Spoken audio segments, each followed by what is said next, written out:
Hitler's secret. Did he escape and survive Berlin? Most people assume the story of Hitler's death is closed. The image is seared into popular memory. The Führer, holed up in his Berlin bunker as the Soviets close in, bites down on a cyanide capsule and puts a bullet through his head. Eva Braun is beside him. Their bodies are carried up to the garden, doused in petrol, and burned. Case closed. But what if the reason we accept this story so readily is because it's the version we want to believe? It provides a clean, definitive end to the World War II. Yet for students of military history and survival, the gap between what we accept and what the evidence actually proves is where the real lessons lie.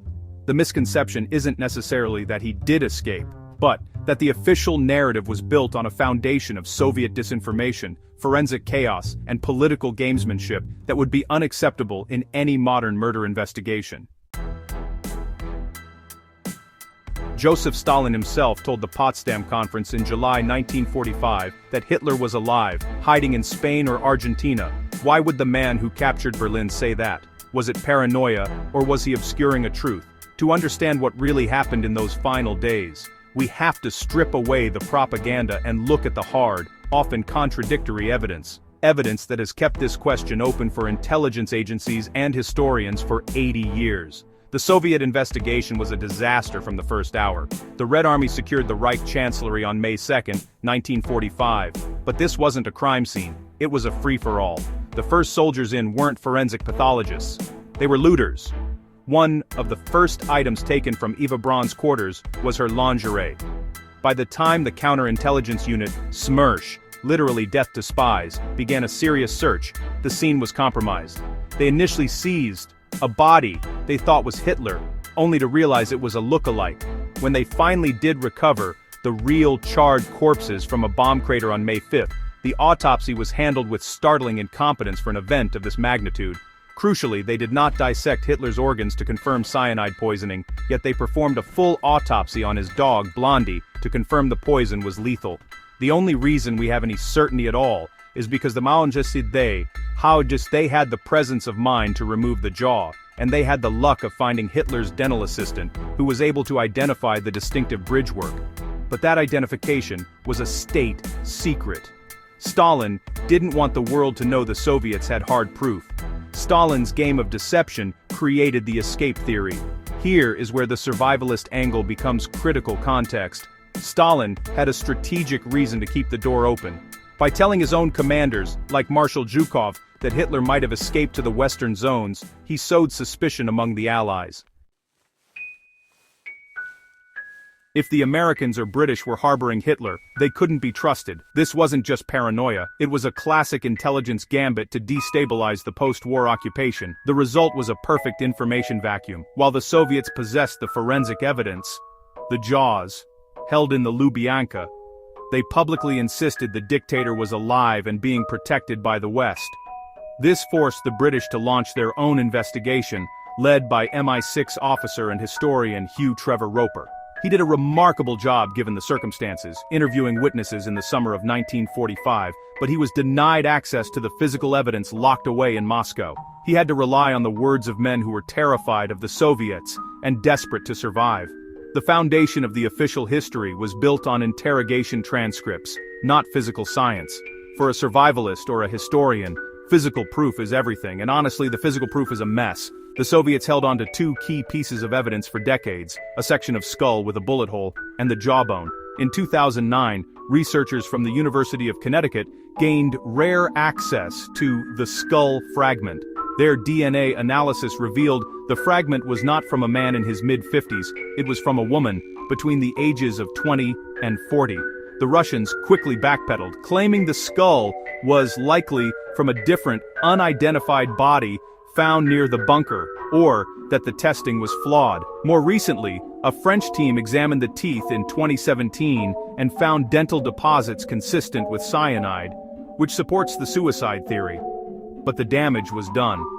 The single piece of forensic evidence that was supposed to prove the bullet to the head story was proven to belong to an anonymous woman.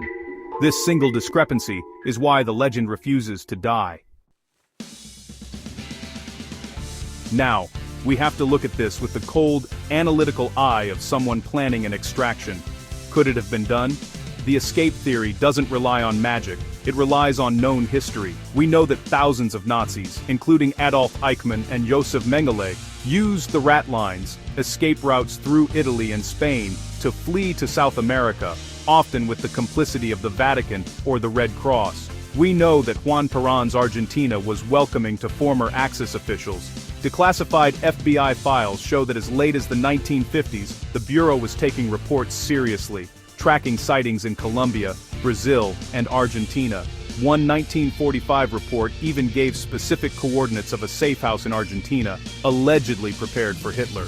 A former CIA agent, Bob Baer, points to a compound unearthed in the Argentine jungle in 2015. A site with plumbing and electricity built in the middle of nowhere, containing Nazi coins. He argues that if you were going to hide a man like Hitler, that is exactly the kind of place you would do it. The infrastructure for an escape existed. The question is whether the timeline and the players allowed for it. This brings us to the eyewitness accounts, which are far less consistent than the history books suggest. We have SS man Harry Mengershausen, who stated he saw the bodies burning and noted they were not covered in flames, leaving them recognizable. We have the chauffeur, Erich Kempka, who admitted decades later that he lied to interrogators, telling them what they wanted to hear to save his own skin. We have Hitler's pilot, Hans Bauer, who told his fellow captives in Soviet prisons to never say what really happened, maintaining loyalty even in defeat. The Soviets kept the key witnesses in solitary confinement for years. Under that kind of pressure, truth becomes malleable. Men like Otto Günsche, Hitler's adjutant, gave statements to the Soviets, then different statements to Westerners.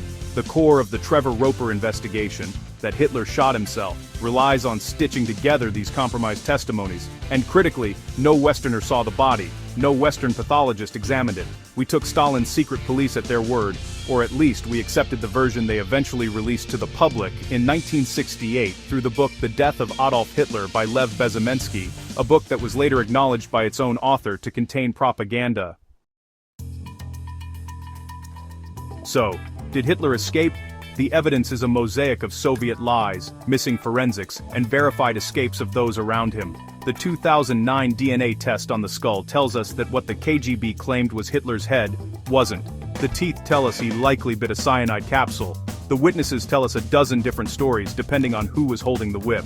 What this mystery ultimately reveals is a profound lesson in post-conflict resolution.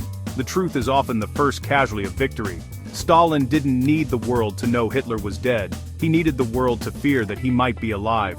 For the student of history and survival, the takeaway is to always question the physical evidence, to understand that intelligence is a weapon, and to realize that even the most famous death of the 20th century rests on a foundation far shakier than we are taught. If you value deep-dive historical analysis that looks at the evidence, not just the legend, make sure you subscribe to War Machiner. We put these videos together to cut through the noise and examine the facts that actually matter. Hit the subscribe button and share this video with anyone who thinks they know the full story of World War II.